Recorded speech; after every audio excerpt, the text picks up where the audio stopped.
నిన్న నేను 2వ తారీఖు రాజ్యసభలో బిల్లు పాస్ అయింది. నిన్నే మీరు చూస్తే డయాఫామ్ వాల్ పూర్తయింది. ఈ రెండు సింక్రనైజ్ అయినా అంటే చరిత్రలో ఏ విధంగా వస్తాయో ఒక్కొక్కటే ముందుకు పోయే పరిస్థితి వస్తుంది. ఇది 2027 బిఫోర్ గోదావరి పుష్కరాలు పోలవరం పూర్తి చేసి జాతికి అంకితం చేస్తాం. ఇంత జరిగిన ఇవన్నీ కూడా చూస్తే ఎవరికైనా కొంచెం ఆలోచిస్తారు. కానీ వైసీపీకి మాత్రం భగవంతుడు ఆ బుద్ధి ఇవ్వలేదు, జ్ఞానం ఇవ్వలేదు. ఏ విధంగా అభివర్ణించాలని కూడా అర్థం కావడం లేదు. ఇంకా విషయాన్ని జిమ్ముతున్నారు, అహంకారాన్ని ప్రదర్శిస్తున్నారు. పార్లమెంట్లో 2 సభల్లో చట్టబద్ధత దక్కితే తట్టుకోలేకపోతున్నారు. అందరూ దేశమంతా ఒకటై ఓటేసి అమరావతిని నిలబెడితే ఇతను మాత్రం దాన్ని సహించలేక ఓరవలేకపోతున్నారు. ఇప్పుడు కొత్తగా అసెంబ్లీకి పార్లమెంటుకి హక్కే లేదంటున్నారు. ఎక్కడ కూర్చుంటే అక్కడే రాజధాని అంటారు.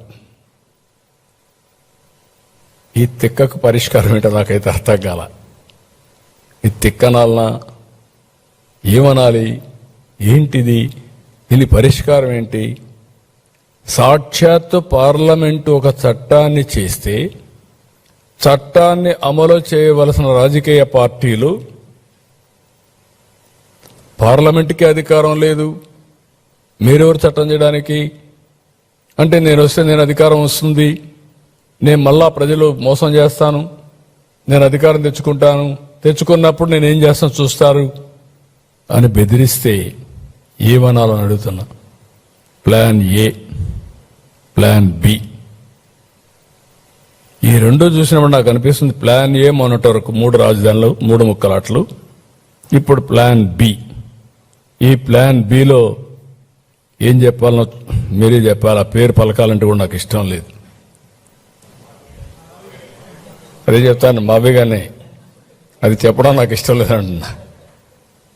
మరిచిపోవడం మంచిది. ఇలాంటి ఇవన్నీ కూడా ఏమనాలి? ఏంటి మనస్తత్వం ఏంటి?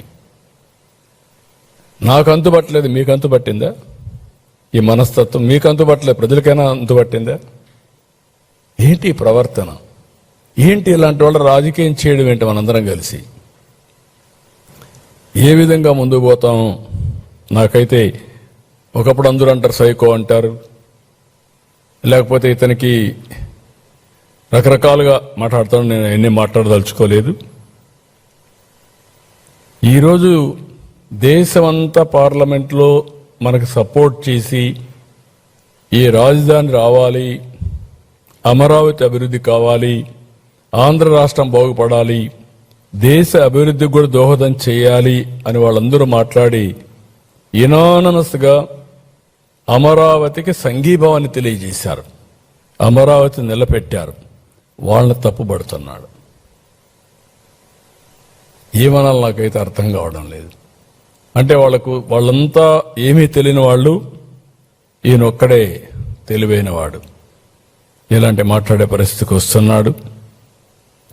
కాబట్టి మనందరం కూడా గుర్తుపెట్టుకోవాల్సింది, ఇలాంటి చూస్తే ఇంత విషం, ఇంత కుట్ర, ఇంత నేరాలు ఘోరాలు చేసి మళ్ళీ ఎదురుదాడి చేయడం, ధైర్యంగా ఫేస్ చేయడం, ఇవన్నీ చూసినప్పుడు చాలా బాధేస్తుంది. ఈ రాష్ట్రానికి ఇది ఒక ఎందుకు ఇలాంటి తెలుగు జాతి చాలా సమస్యలు ఫేస్ చేశాం.